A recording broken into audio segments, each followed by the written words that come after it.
Well, it's officially fall, and pretty soon temperatures are going to be consistently below freezing here.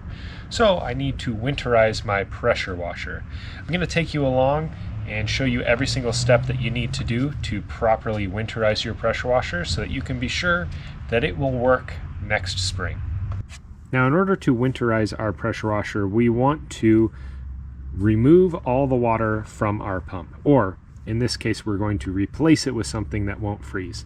The problem is if you leave water in the pump of your pressure washer, which there's pretty much always going to be water in your pump, it could freeze. And as it freezes, it expands. When it expands, it could break seals, it could break cases, it could break all sorts of parts in the pump, leading you to either rebuild the pump or replace it. So we're going to be filling our pump with this RV antifreeze.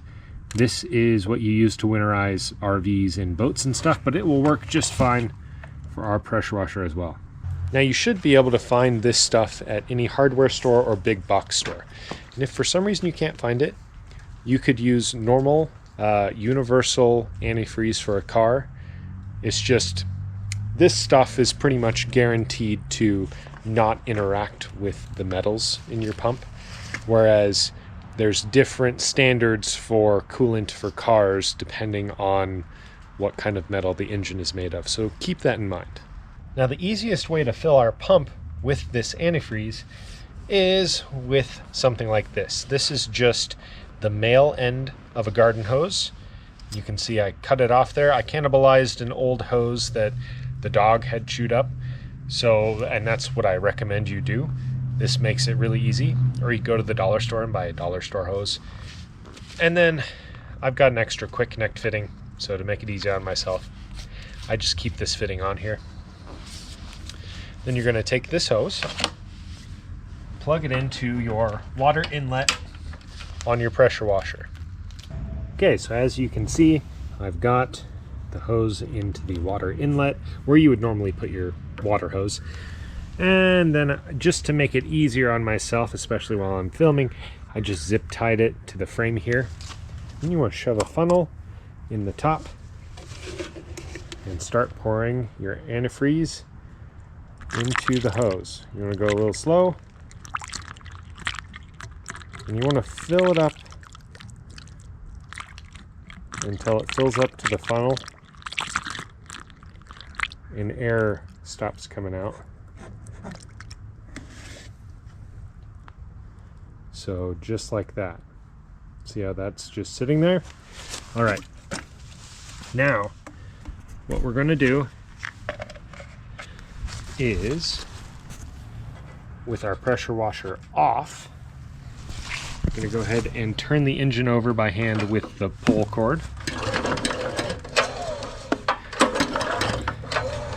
You see, it's pushing water out.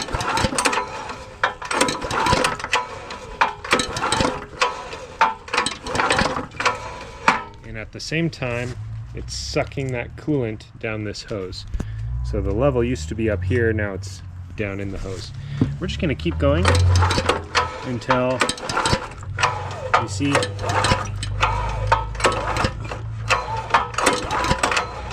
now it's just coolant coming out. It's just pink, which is the same color as our antifreeze.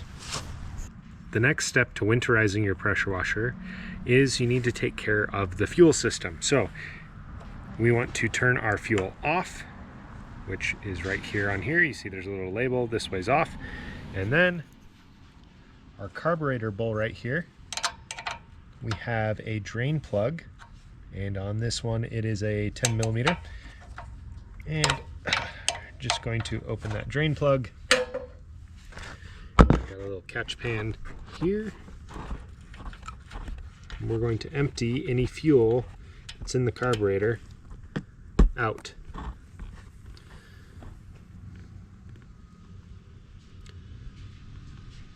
And now that that's drained, we put our drain plug back. Oop.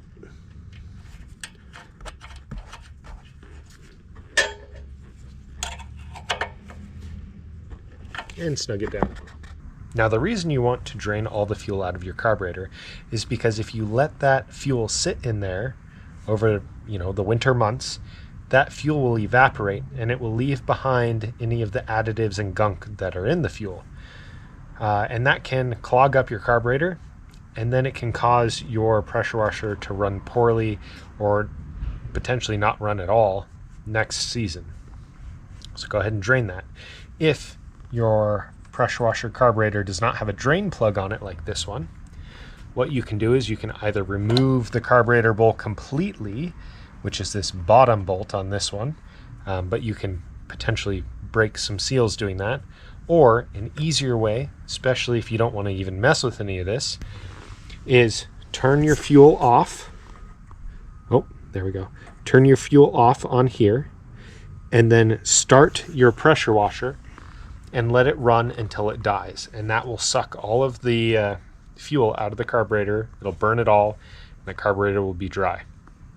Now you want to do that before you put the antifreeze in your pump, because then you'll just end up squirting all the antifreeze out. So if you're going to run your carburetor dry that way, make sure you do it first. And that's it. Now our pump is full of the antifreeze, and we shouldn't have any problems over the winter. I'm going to put this in the garage, and it should be okay to get down below freezing. One thing to note though, with the antifreeze that you choose, read the label, make sure that it is good down to the temperature that it normally gets in your area. So here we consistently get to negative 30 or so degrees Fahrenheit, which is pretty cold, and this stuff is good for below that. Now, if you're super concerned with your pump freezing, you can store your pressure washer in a heated place, like take it into your house during the winter, or if you have a heated garage, make sure the heat's on. Or you can take your pump off of your pressure washer and take that in the house and keep it warm. On this thing, it's just 4 bolts, and on most pressure washers, it's just 4 or 5 bolts. Another thing you can do, if this is going to be sitting for quite a while and you're really concerned about it sitting there, is you can get some of this fogging oil.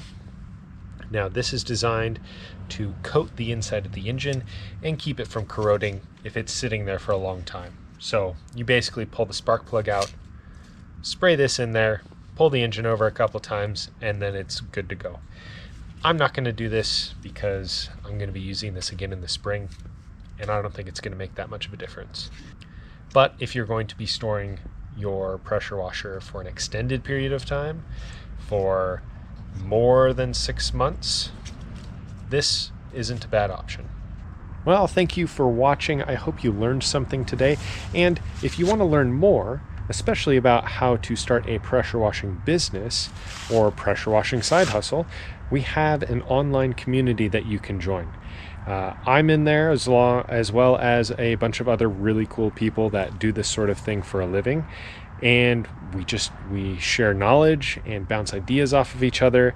There's online video courses in there as well, teaching you how to do, the technical stuff like this, and the business side of things and marketing, everything. So there's a link down in the description or in the pinned comment. You can go down in there and join us. So I'll see you in there.